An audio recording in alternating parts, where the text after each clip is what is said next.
Una de las grandes apuestas de este sexenio en materia educativa ha sido la creación de las Universidades para el Bienestar Benito Juárez García. Al inicio de la actual administración federal se planteó la creación de 100 de estas universidades para atender la demanda educativa de cientos de jóvenes. Sin embargo, estas instituciones de educación superior, emblema de la 4T, han estado envueltas en polémica. En 2022, el presidente Andrés Manuel López Obrador afirmó que ya funcionaban 145 planteles en todo el país y que habría un presupuesto suficiente para alcanzar las 200. Sin embargo, reporteros y especialistas afirman que en los 4 años que llevan funcionando, estas instituciones federales dejan mucho que desear. No obstante, el presidente López Obrador afirmó recientemente que dichas universidades están garantizando el acceso a una educación universitaria de calidad que además brinda profesionistas en favor del pueblo de México. Fuera del ámbito del gobierno federal, las universidades para el bienestar impulsadas por el presidente López Obrador incluso han sido señaladas por la Comisión Nacional de los Derechos Humanos por no cumplir con la entrega de títulos universitarios a jóvenes que habían concluido con los requisitos necesarios para graduarse. Hoy, en lo marginal en el centro, hablaremos acerca de las universidades del bienestar, las instituciones públicas impulsadas por la Cuarta Transformación y anunciadas como la medida principal, el principal caballo de batalla para impulsar la educación universitaria y terminar con todos los problemas de la educación universitaria en nuestro país. Para hacer un balance sobre la cuestión y entender, observar y fundamentar si se cumplió o se ha cumplido el objetivo de las universidades del bienestar, se encuentran con nosotros hoy Alma Maldonado. Ella es doctora en educación superior por el Boston College, ella es pedagoga por la UNAM, con una estancia postdoctoral en el Departamento de Educación por la Universidad de Oxford en Inglaterra y es especialista en políticas de la educación superior. Bienvenida, Alma, gracias por estar aquí en Lo Marginal en el Centro. Hola, muy buenas noches, muchas gracias por la invitación, encantada de platicar con ustedes. Sí, gracias a ti por aceptar. También accedió a venir a Lo Marginal en el Centro Gustavo Mejía Pérez. Él también es doctor en ciencias con especialidad en investigaciones educativas por el CINVESTAF. Es maestro en investigación educativa por la Universidad Autónoma de Aguascalientes y profesor en la UAM Azcapotzalco y por la Universidad Autónoma del Estado de México. Gracias, doctor, por aceptar la invitación. Gracias a ustedes. Buenas noches. Buenas noches. También está con nosotros Pedro Flores Crespo, doctor en Política y Desarrollo por la Universidad de York en Reino Unido, investigador del Instituto de Investigaciones para el Desarrollo de la Educación de la Universidad Iberoamericana y especialista en políticas educativas. Bienvenido, doctor. Gracias, buenas tardes. Ahora ya en la Autónoma de Querétaro. Sí, bienvenido, bienvenidas, bienvenidos todos a Lo Marginal en el Centro. También queríamos agradecer a la gente que sigue nuestro programa. Gracias por continuar viéndolo. Queríamos empezar de una vez con el tema que nos compete, sobre todo porque tras 4 años de funcionamiento de las universidades para el bienestar Benito Juárez, es necesario hacer un balance para aquilatar, para transparentar el éxito o el fracaso de estas instituciones. Es por eso que en este primer bloque quisiera preguntar a los panelistas por el diagnóstico del funcionamiento de estas instituciones y quería comenzar desde luego contigo, Alma, preguntarte en resumen, ¿cuáles han sido los resultados de las universidades del bienestar? Bueno, yo creo que lo primero que hay que decir es que tenemos aún pocos datos para poder saber exactamente qué está pasando con estas instituciones. Desafortunadamente no tenemos la información completa de qué ha pasado con estos estudiantes. Recordemos que hay instituciones que transitaron, que originalmente fueron creadas por un partido político, por el partido Morena, y después se convirtieron en instituciones del bienestar Benito Juárez, cosa que es una situación muy peculiar que no se ha dado en muchas partes del mundo, la verdad. Y entonces, por ejemplo, en estas instituciones ya hay egresados y no queda del todo claro cómo fue la transición, qué pasó con ellos. Ha habido muchas inconformidades del personal docente respecto a la situación laboral, ha habido inconformidades y protestas de los estudiantes y las estudiantes por algunas de estas situaciones que tenían que ver con el título, con la cédula. Tenemos pocos trabajos académicos que han abordado el tema. Gustavo es uno de los autores de algunos de estos trabajos, pero realmente no hay muchos aún.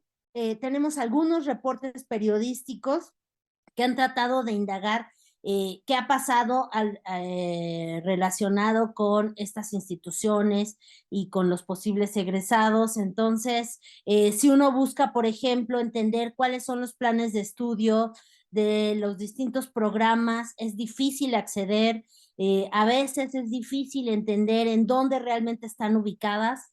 Entonces, me parece que uno de los balances definitivamente es la opacidad, y esto es desafortunado porque si lo que estamos buscando es tratar de ofrecer una opción y una alternativa educativa para quienes tradicionalmente han sido excluidos, con lo que nos topamos es eso, con falta de transparencia sobre lo que han sido estas instituciones, el trabajo, el impacto, el desarrollo, y esto, insisto, es desafortunado. Yo me quedaría con ese primer balance y a reserva de ahorita seguir comentando algunos otros puntos.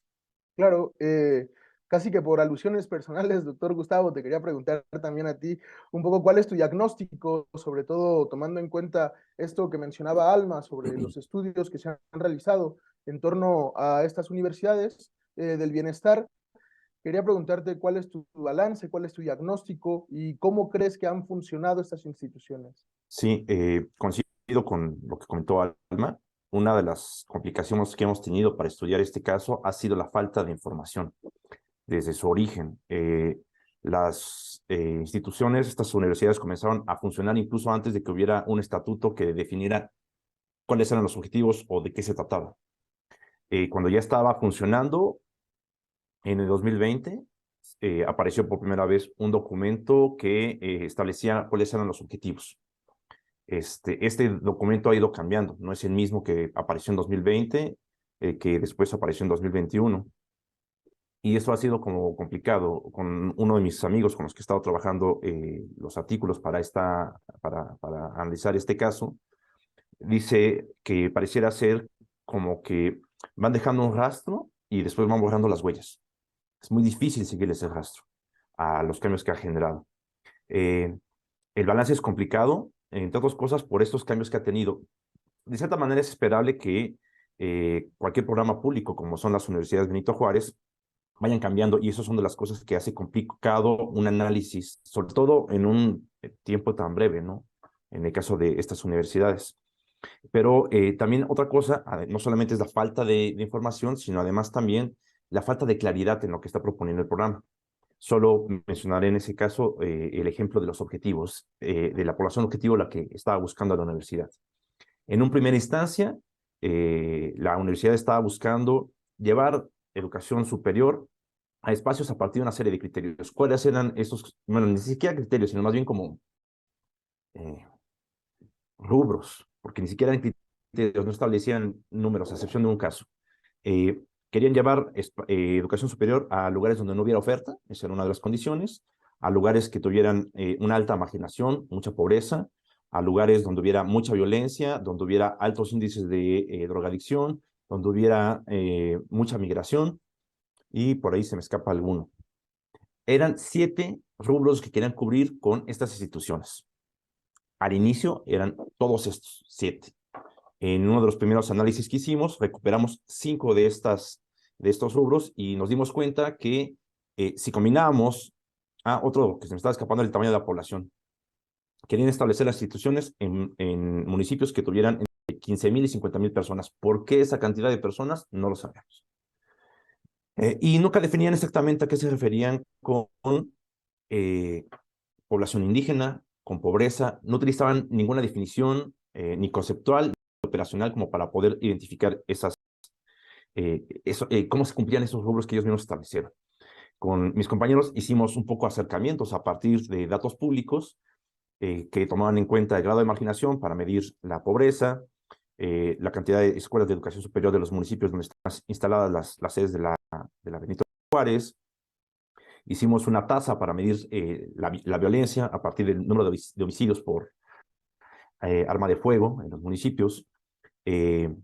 Vimos los datos que tenía INEGI respecto a la proporción de personas indígenas de los municipios, y así con cada uno de estos rubros, recuperamos 5. Cuando hicimos ese análisis, nos dimos cuenta que solamente un caso de las primeras 100 cumplía con los 5 rubros que establecía el propio programa. El único caso que cumplía con estas condiciones era Urique, que posiblemente le suene porque el año pasado ahí fue donde mataron a 2 jesuitas y a un guía de turistas. Entonces, eso fue un problema, pero después cambió estos objetivos. Nos vamos a concentrar solamente en 3 cosas. ¿Qué cosas? Que haya jóvenes que sean de espacios pobres y que sean espacios donde haya población indígena. Si se dan cuenta, se redujo mucho, la están solicitando ellos, pero la constante fue que no definieron en qué consistían, ¿no? Por ejemplo, población indígena. Si uno observa los datos de INEGI, pues con que haya una persona podemos decir que hay población indígena, ¿no? Pero no es lo mismo que haya una persona a que haya un 50%. Entonces, eso ha sido uno de los grandes problemas que hay. No solamente hay poca información, sino además también los mismos estatutos de la institución han sido poco claros. A pesar de eso, con los acercamientos que hemos hecho, una de las conclusiones a las que llegamos es que si pensamos en esta iniciativa como una buena intención, gran parte de las sedes están ubicadas en espacios pobres, son en altos grados de marginación o muy alto grado de marginación, y en espacios donde no hay otra oferta de educación superior. Entonces, si lo vemos de esa mirada, no está tan mal. Pero ese es un acercamiento todavía muy lejano y hay otras cosas que por ahí no están funcionando tan bien. Por el momento lo dejaría ahí. Sí, creo que estamos perfilando un poco cómo va o cómo ha sido el funcionamiento de estas instituciones y quería concluir contigo, Pedro, preguntándote prácticamente la misma pregunta. ¿Cuál es tu balance? ¿Cómo es tu lectura de este funcionamiento de las universidades para el bienestar Benito Juárez en lo que va del sexenio? Sí, pues bueno, yo creo que hay que entender a la creación de este nuevo subsistema de universidades a la luz, al menos de 2 hechos. El primero es que las tasas de cobertura en México son relativamente bajas, ¿no? En nuestro país, comparado con otros países, incluso de un desarrollo socioeconómico similar, ¿no? Argentina, Chile. 44 de cada 10 personas entre 19 y 23 años llegan a la universidad. O sea, tenemos un problema de cobertura, ¿no? Creo que eso hay que establecerlo claramente. No estamos logrando que los jóvenes entren a este nivel de educación superior, un país que antes era la 14ª economía del mundo y necesita pues, un capital humano y talento para funcionar y destacarse en la economía global. Por el otro lado, este gobierno, a mí me parece que uno de los aciertos que tuvo fue plantear la educación más en términos de derechos que de igualdad de oportunidades, ¿no? Y entonces ahora el Estado está obligado a ofrecer educación superior a que lo demande, ¿no? El Estado y la sociedad, ¿no? O el Estado entendido como la sociedad y el gobierno. Y es aquí donde se dan las universidades del bienestar Benito Juárez, ¿no? La educación superior ahora es un derecho, ¿no?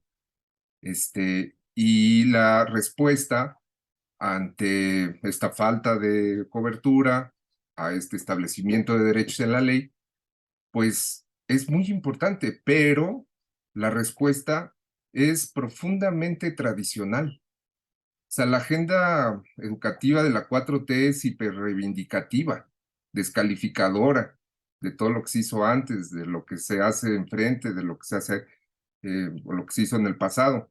Pero sus propuestas son bien tradicionales, bien conservadoras, ¿no? Y el modelo de universidades me parece que denota esa pobreza intelectual en su diseño. Bien lo dijo Gustavo, cuando empieza el programa, se dan cuenta que en los municipios de mayor marginación, que es donde tendían a poner las universidades, pues no hay jóvenes, los jóvenes emigran, entonces, pues, ¿quién va a tener demanda ahí?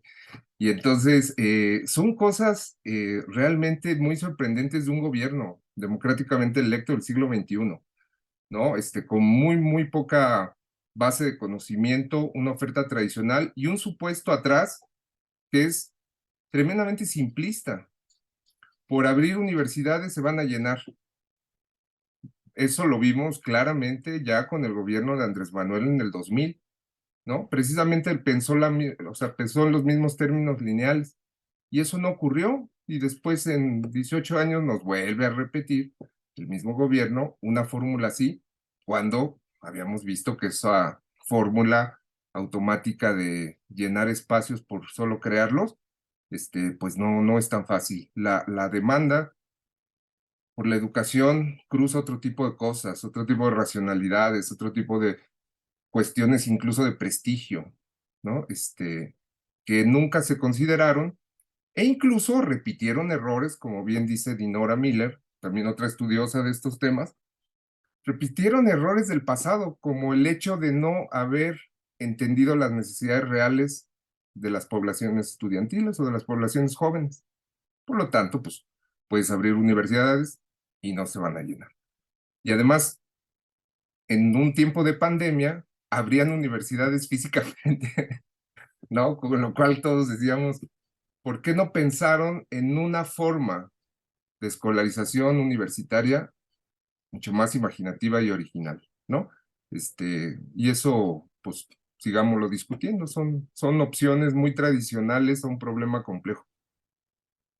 Sí, me parece en este primer bloque que hemos un poco dibujado el diagnóstico de cómo ha funcionado el sistema de las universidades para el bienestar, creo que resaltamos lo que se decía, creo que hay opacidad en algún sentido, hay falta de práctica, hay falta de estudios también que hagan más posible la proliferación de universidades de mejor calidad para todos los habitantes también del país. Y quería en este segundo bloque hablar de una cuestión que creo que es muy importante, que es medir un poco el éxito o el fracaso de esas instituciones educativas con respecto a los principios con los que surge.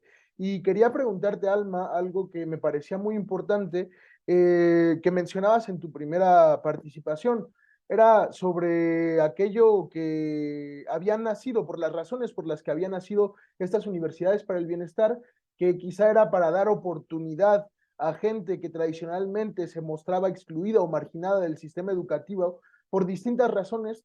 ¿Ese objetivo, Alma, crees que se ha cumplido con las universidades para el bienestar o que se está cumpliendo, que hay formas de lograr que se cumpla con base en estas universidades del bienestar? Bueno, ya varios reportes sobre estas instituciones, ahorita recuerdo el que hizo el IMCO sobre dónde estaban ubicadas, qué estaban haciendo, recopilar un poco de datos sobre estas instituciones, nos mostraba, junto con el trabajo que ha hecho Gustavo y sus colegas, que no están ubicadas en los lugares donde no había oferta de educación superior. No porque eso iba a significar necesariamente una atracción, ¿no? de personas que no asisten, no han asistido o no han tenido la oportunidad de acceder a la educación superior. Pero por lo menos ese primer objetivo geográfico, espacial, es importante, no se cumplía, ¿no? En la mayoría de los casos. Entonces, ya ahí hay un primer problema respecto a estos objetivos cambiantes, pero digamos que como ha sido enunciada esta política es eso, ¿no? Ofrecer un espacio a estudiantes que no tenían oportunidad de ir a la universidad.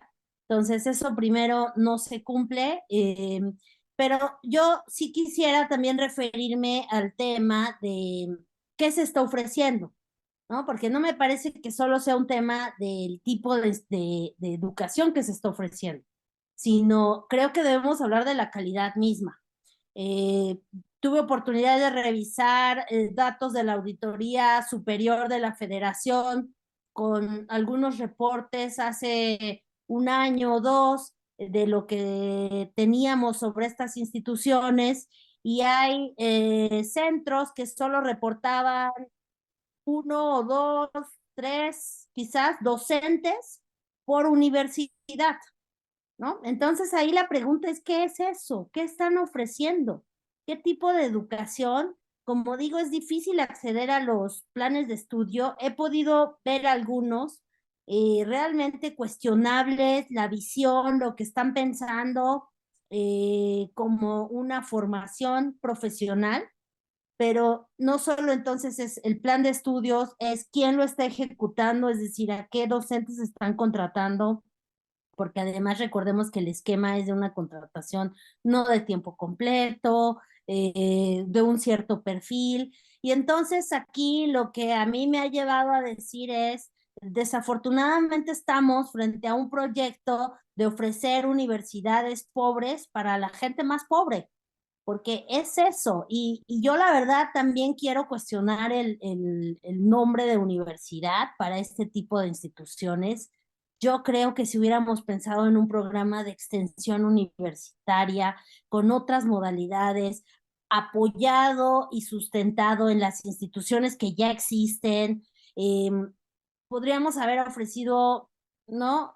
Mucho mayores posibilidades, ofertas y tipo de formación que lo que estas instituciones tienen. Por supuesto, no estoy generalizando, hay algunos que tienen más, pero el propio esquema de estas instituciones pedía que un mínimo de profesores, pues para mantener un cierto cuerpo colegiado, que era lo que habían planteado.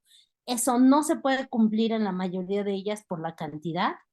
Y como digo, mientras no tengamos tampoco la fotografía de quiénes, a quiénes está trayendo estas instituciones, pues la verdad es que es muy difícil saber si realmente están cumpliendo con ese objetivo. Sí, creo que si entendemos también el contexto en el que surgen las universidades para el bienestar Benito Juárez, no se puede desligar, digamos, de este proyecto que se relaciona con la cuarta transformación, es decir, el proyecto, como lo mencionaba hace un momento Pedro Flores, creo que el proyecto de la Universidad para el Bienestar tiene también un arquitecto que es el presidente Andrés Manuel López Obrador, que ha participado también en esta idea de modificar estas formas de enseñanza tradicionales de las escuelas públicas, que según lo que ha dicho en muchas ocasiones, cuando llega la etapa neoliberal, digamos, se desmantela la universidad pública. Y te quería preguntar en ese sentido, Gustavo, las universidades del bienestar en algún medido merman el impacto del neoliberalismo educativo en nuestro país.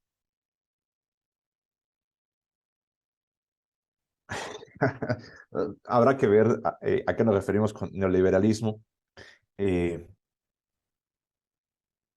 Tratando de buscarle como las cosas buenas al proyecto, hay cosas que creo que hay que rescatar y que posiblemente, no estoy del todo seguro, irían en un sentido distinto a los planteamientos neoliberales, ¿no? De la privatización de todas las cosas, incluyendo la educación. El proyecto plantea unas cosas que son interesantes, como por ejemplo, pues que toda persona que solicite entrar, entre, tiene un lugar, ¿no? En caso de que la sede a la que quiera aspirar no haya cupo, se le da el apoyo para que busque otra opción relativamente cercana, ¿no? Esa es una como cosa interesante. Diferente, por ejemplo, a lo que pasó con la UACM acá en la Ciudad de México, que es por sorteo. Acá no, acá quien solicite, entra. Es gratuito y además les dan una beca. Son cosas que me parecen como interesantes. Otra de las cosas que me parecen interesantes, que igual no estoy del todo seguro si van en un sentido opuesto al neoliberalismo, es el planteamiento de una propuesta comunitaria. La idea del proyecto implica que las personas que estudian ahí y que crecen se queden en las comunidades para generar desarrollo local. El planteamiento tampoco parece disparatado, ¿no? En primera instancia, si dices, vas a colocar universidades en lugares pobres, donde hay muchas carencias de salud, acceso a educación, tecnología, etcétera, suena bien.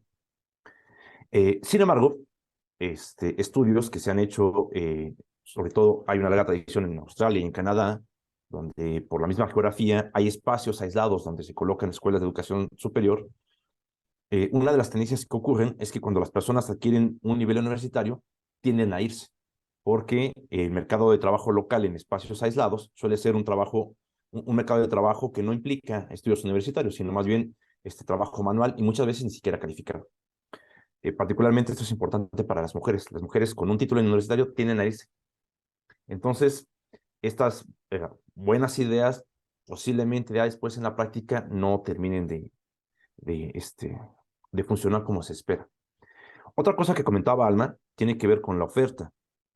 Las sedes de la Benito Juárez, a excepción de una, todas ofertan solamente una carrera.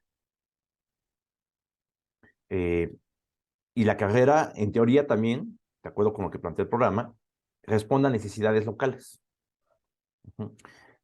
Pienso en el caso de Urique, les comentaba hace rato, el único caso de las primeras 100 que coincidía con todo lo que planteaba el programa. Ahí se ofrecía una ingeniería en cuestiones agroambientales. Yo no conozco la geografía, pero posiblemente tenga sentido, ¿no? Hay otros lugares, pienso en el caso de Villa del Carbón, donde hay una ingeniería en agroalimentos. Y Villa del Carbón, en el Estado de México, es un espacio donde gran parte de la población se dedica a el trabajo en el campo. Ahí, por ejemplo, como parte de un proyecto en el que estoy ahorita con en la UAM, hemos tenido algunos acercamientos con la persona que coordina el espacio. Tiene un perfil muy interesante, tratando un poco de responder a las dudas que decía que tenía Alma, ¿no? ¿Quiénes son? Sabemos muy poco. Les voy a comentar un poquito de lo que nos han dicho. En primera instancia, la persona que coordina la sede es una persona muy capacitada y con mucho trabajo comunitario, tanto en su formación académica como en su trabajo profesional. Y ha pasado una cosa bien interesante con las personas que han ingresado a esa sede. Comenzaron ingresando gente joven, en edad normativa, 17, 24 años más o menos. Pero después de una primera o segunda generación, las personas que están ingresando son personas ya grandes, que lo que quieren hacer es mejorar sus procesos productivos, ¿no? Entonces, como comentaba hace rato Alma, hay poca información como para poder determinar en qué medida están funcionando y en qué medida van en un sentido opuesto a la cuestión neoliberal. En primera instancia pareciera ser que sí, ¿no? La educación es gratuita, se le da acceso a las personas que la soliciten, trata de generar Programas de desarrollo becas. local, pareciera ser que sí, pero habrá que ver cómo está funcionando cada uno de los casos. Y cierro esta parte con lo que comentaba también Alma sobre lo dispar en que la forma como funcionan las sedes. Hay casos en los que hay 3 docentes, pero hay un caso que desde el principio a mí me ha llamado mucho la atención, que es una sede en un lugar, aquí tengo el dato, Juan R. Escudero, en la Sierra de Guerrero. Tienen casi 3,000 estudiantes de medicina comunitaria, que es la que se ofrece ahí, y tienen 69 profesores. ¿Qué está pasando ahí? No sabemos, ¿no? Con eso cierro. Sí, sí, sí, es desde luego un poco para pensar cómo funciona esta cuestión, pero quería también preguntarte, Pedro, en la misma lectura que hacías anteriormente del problema de las soluciones que se han propuesto para las universidades del bienestar en este, digamos, estatismo, incluso intelectual, para investigar cómo pueden mejorar la cuestión educativa en los distintos entornos. Quería preguntarte si hay alguna alternativa. ¿Por qué? Más bien, la primera pregunta que te quería hacer es ¿por qué se han dado este tipo de soluciones tan, digamos, poco pensadas, poco meditadas? Y en segundo lugar, ¿qué se podría pensar para mejorar la situación?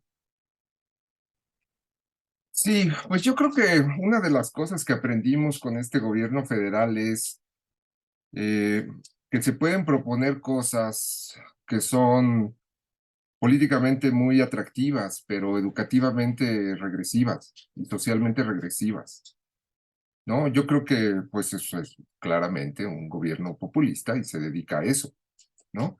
Eso no quiere decir que sea un gobierno eficiente, es un gobierno que hace precisamente medidas de este tipo y la, digamos, la manera de poder cuestionar fundadamente este tipo de medidas es con datos e información. Yo creo que sí hay datos e información a partir de un programa que se ha ido implementando. O sea, hay evidencia de la implementación ya del programa y son todos los datos que mencionan, ¿no? Tanto Alma como Gustavo.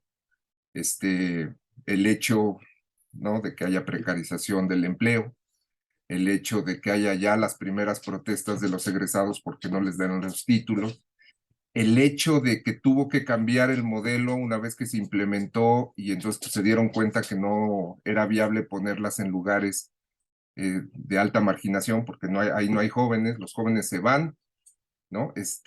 Bueno, todas esas ya es parte de una evidencia de un modelo que está funcionando pues, en la realidad de una manera muy, muy dificultosa. Otros datos, por ejemplo, si nos vamos a la matrícula, pues ha caído, quizá por la pandemia, pero habrá que ver. Según estaba revisando el informe, el cuarto informe de gobierno, había 37,000 estudiantes en el semestre 21-2 y para el 22-1 ya había 32,000 estudiantes, o sea, 5,000 menos en las universidades del bienestar Benito Juárez. ¿Por qué se fueron? ¿No? Y eso representa alrededor del 25% de la matrícula total que tendrían, ¿no? El subsistema. Luego, si hacemos cuentas, ¿cuánto cuesta un joven? Porque todo cuesta. ¿Cuánto podríamos estimar el gasto público en estas escuelas? ¿No? Le han dado cerca de 1,000 millones anualmente, ¿no? Mientras a las universidades públicas les han reducido presupuesto. Creo que es una mala idea, ¿no? Poner a competir a subsistemas de educación superior por recursos.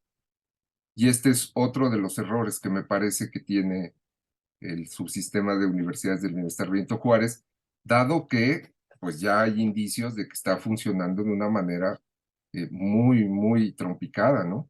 Y con un financiamiento público pues que es significativo entre recortes a instituciones de educación superior importantes, algunas, las federales no, algunas nacionales sí se llevaron la tajada de león, pero algunas otras sí están sufriendo y otras que ya más o menos han probado que pueden funcionar, por ejemplo, las universidades politécnicas, tecnológicas, ¿no? Que ya son modelos de hace 30 años, que van dando resultados, pero esto realmente preocupa. ¿Qué hacer? Como tú me lo preguntas.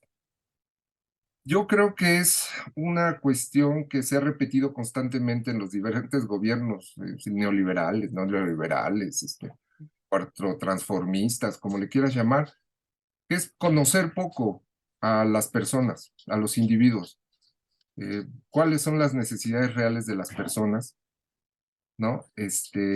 Qué realmente demandan y por qué realmente demandan o por qué realmente no demandan unas cosas. Y esto es algo que tiene que ver pues con una forma de hacer políticas públicas de otra manera, ¿no? Conocer realmente las demandas, las necesidades de las personas y esas demandas, necesidades que realmente existen, no que se le ocurrieron al presidente de lo que se levantó y pensó en una mañanera, ¿no? Entonces las ocurrencias, me parece, en el sistema de educación superior y en general, generan inequidad. Y eso no puede llamarse que no es neoliberal, me parece que en el momento en que generas pobres, pues no eres algo así como que digas muy progresista que digamos. Y hay 4 millones más de pobres, 23 millones en rezago educativo, ¿no? 900,000 personas más de lo que teníamos. Entonces, pues no, pues son etiquetas todas esas. No tienen ningún sentido, sino los problemas que realmente enfrenta la gente, ¿no? Los jóvenes. Sí, sí, sí, desde luego, creo que es algo que ha visto de manifiesto, sobre todo porque el presidente decía desde el principio, por ejemplo, que para fin de su sexenio las universidades del bienestar deberían contar o tendrían que contar con una matrícula de aproximadamente 200,000 estudiantes y a pocos años en realidad vemos que falta mucho, ¿no? Para terminar con nuestro programa, quería hacer una última pregunta a cada uno de ustedes en el sentido en que, en este último sentido en que hablaba el doctor Pedro, quería preguntarte, Alma, en esta última pregunta, se ha mencionado un poco este carácter ocurrente, un poco de improvisación, de las medidas que han tomado, de los criterios que se han tomado para la creación de estas universidades, pero sin embargo, me parece que ustedes, que evidentemente son los especialistas, si nos encontramos o si hay un problema en México en torno a la universidad o a la educación universitaria pública. ¿Nos podrías presentar algunas claves de cómo solucionar o cómo pensar en solucionar algunos de los grandes problemas que tiene la universidad pública en nuestro país? Sí, claro, yo creo que hay muchos pendientes, eso llevaría otro programa, ¿no? Que discutamos los temas de la educación superior, que no se ha hecho, que son muchas cosas, y también lo que ha pasado en estos últimos años. Yo no quisiera dejar de mencionar que hubo una nueva ley general de educación superior que se aprobó recientemente donde se establecen algunos temas importantes, como por ejemplo la obligatoriedad por parte del Estado para ofrecer un espacio a todo aquel o toda aquella persona que lo solicite, ¿no? Y eso tendríamos que ver en qué capacidad estamos.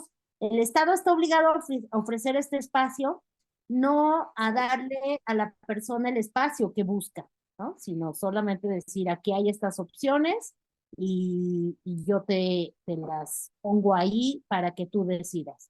Y la otra es la gratuidad, que creo que somos realmente de los pocos países que decidió establecer esto constitucionalmente, lo cual nos va a implicar muchos conflictos porque gratuidad sin dinero es demagogia, ¿no? Y si no tenemos el dinero para poder ofrecer gratuidad en el nivel de la licenciatura, de la maestría y del posgrado, porque recordemos que los tres conforman, incluyendo la especialidad, la educación superior, pues entonces va a resultar muy problemático, ya lo está haciendo en las instituciones públicas, porque cualquier persona puede llegar y decir, aquí dice que la educación superior es gratuita, tú no debes de cobrarme ningún tipo de servicio ni de colegiatura, y sin embargo las instituciones no tienen dinero suficiente, usan muchas veces estos pagos de servicios pues, para completar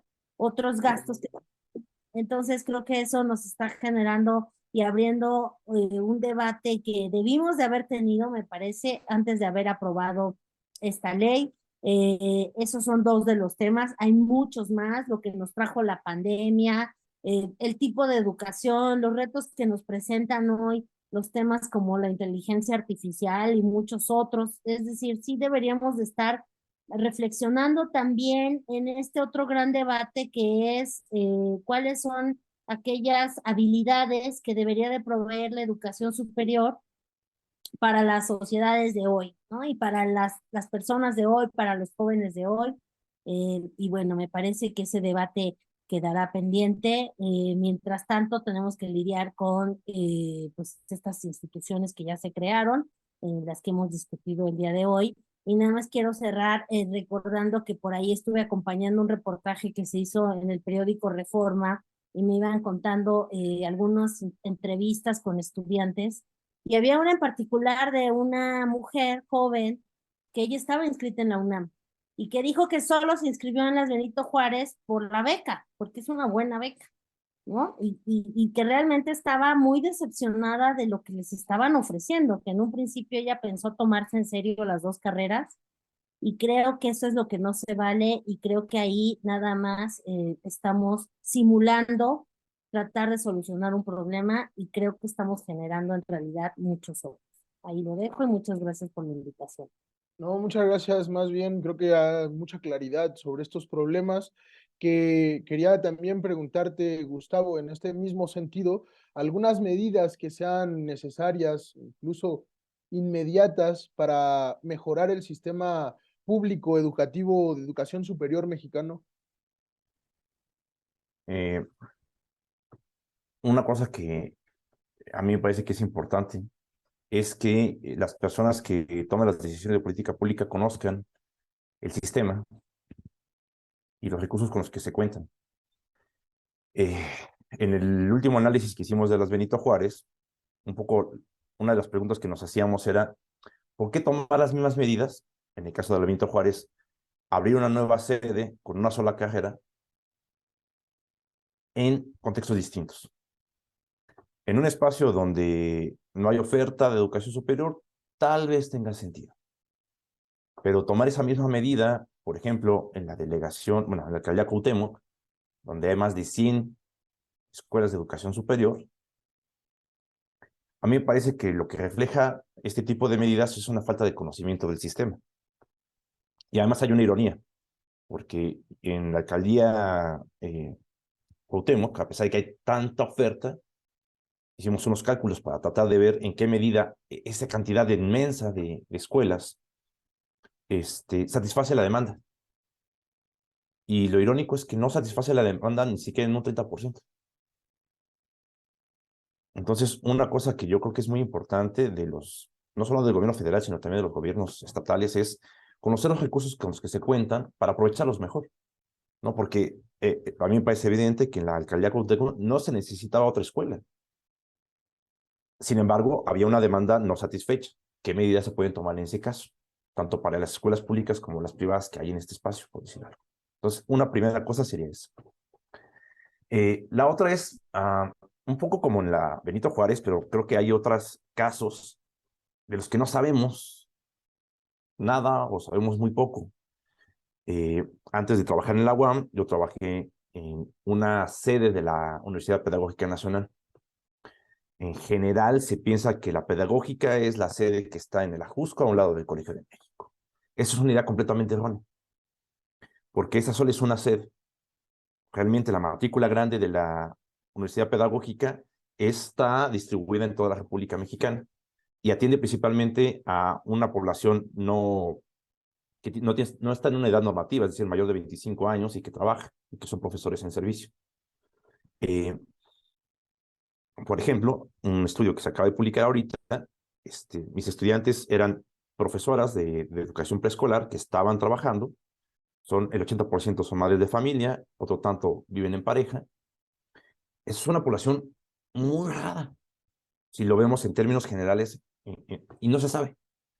Entonces creo que otra cosa que se tiene que hacer es conocer esos casos que rompen la norma, ¿no? Se me ocurren también, tengo muchas ganas de estudiarlas, las universidades de apoyo solidario, ¿no? Son otro caso, ¿no? Hay un sistema de este tipo en Oaxaca que es súper interesante, ¿no? Y que estos casos diferentes atienden poblaciones con bajos recursos, con un perfil diferente, que llegan a espacios donde no llegan otros subsistemas. Entonces creo que otra cosa sería ver qué sucede con esos casos de los que no sabemos qué pasa, ¿no? Y una tercera cosa, que pues, por supuesto es una cosa como una especie de sueño guajiro, sería colaborar. A mí me parece que de repente entre las mismas instituciones de educación superior no se trabaja de forma conjunta para tratar de favorecer a los y a las estudiantes, ¿no? Como que son proyectos como muy aislados que no generan conexión entre las universidades. Hay casos, pero la verdad yo veo pocos que tengan beneficios directos en relación con los y las estudiantes. Creo que por ahí podría ser.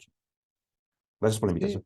no, gracias por participar y cerramos este programa contigo, Pedro. Te quería preguntar en algún sentido la misma pregunta, pero también iniciando preguntándote, ¿tiene futuro el proyecto de las universidades para el bienestar como alternativa para mejorar la situación educativa de todo el país? ¿Y cómo se podría mejorar la educación universitaria? Bueno, grandes preguntas que no sabría, para darlas una respuesta, pero eh, el problema es, como dicen los institucionalistas, cuando tú ya creas un sistema de educación como el de las universidades del Bienestar Benito Juárez, se va a sedimentar y va a ser muy difícil quitarlas, por varias razones, historias. El punto es que vamos a hacer con ellas en un entorno de restricciones presupuestarias, ¿no? Eso es por un lado. Por el otro lado, me parece, ya que hablé de restricciones presupuestales, financiamiento es un tema, ¿no? Para darle viabilidad al sistema educativo en general. Si este gobierno realmente fuera humanista, pues destinaría al menos la quinta parte del tramo del Tren Maya, ¿no? Para dárselo a las universidades y les aseguro que recuperábamos escuelas y eh, poníamos infraestructura y baños, etcétera. Pero no va por ahí la prioridad, ¿no? Va por otro lado. Entonces, pues eso va a pegar realmente y la viabilidad del sistema educativo en términos financieros es muy preocupante, ¿no? Y en las universidades va a marcar más. Otra es la defensa de la autonomía, ¿no? Y eso no es una cuestión solamente retórica. Este gobierno no le gusta la autonomía de nada, ni personal, ni de órganos constitucionalmente autónomos, ni de normales, ni de universitarios, ni de personas. No les gusta que pensemos por sí mismos. Entonces, esto creo que es una de las cosas que hay que defender en las universidades, ¿no? Los que estamos en las autónomas, y mostrar que podemos autogestionar nuestros recursos y autoorganizarnos y autocriticarnos, y hacer autocrítica de lo que hacemos, ¿no? Para mejorar. Y terminaría diciendo lo que te había comentado, lo que les había comentado en el otro bloque. A mí me parece muy importante sí centrar la visión en las personas. El hecho de que tú digas que tú quieres crear una universidad para que la gente se arraigue es una visión profundamente autoritaria. ¿Por qué no se arraigó Andrés Manuel en Macuspana? Ah, pues quería ver el mundo, quería salir, quería conocer. ¿Por qué él sí y otros no? Por norma, todos aspiramos a cosas y deseamos salir, ¿no? Y que tú hagas una opción educativa para que la gente se arraigue ahí, me parece de un autoritarismo y de una falta de visión sobre lo que somos las personas terrible. Por lo tanto, pues no, eso no puede ser una visión humanística, es una visión autoritaria y vertical de circunscrita en un proyecto nacional donde al individuo se le borra. Entonces, esos son los retos que yo creo que hacia el futuro tenemos y afortunadamente pues vamos a tener oportunidad de discutirlos durante todo este año, ¿no? Con miras al próximo y ojalá continúe la discusión. Muchas gracias por invitarme, un gusto estar con Alma y Gustavo y con ustedes. Sí, pues creo que en torno a los problemas de la educación, en torno a los problemas de la Universidad para el Bienestar y en torno a los problemas de su funcionamiento, los panelistas, los compañeros que están aquí han sido bastante elocuentes.